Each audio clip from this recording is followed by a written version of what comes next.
Okay, everybody, ladies and gentlemen, boys and girls, everybody else, got another meal made in the rice cooker.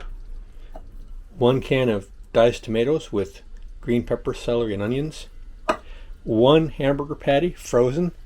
A little handful of peas and carrots. A big handful of mushrooms. And some onion powder and some parsley. Turn it on. Let it cook on the rice cycle till it's boiling away and the hamburger's done. Also threw in about a quarter cup of water. Then, when getting close to eat, throw in some already cooked macaronis that we made last night.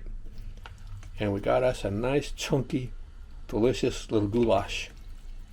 Oh, and an onion there. I threw in some onion. Big chunks. So, that's going to be a hearty meal. And going to throw it in this bowl with some cheese. Quick, simple, easy, inexpensive, no fuss, no muss, easy peasy. And I like it.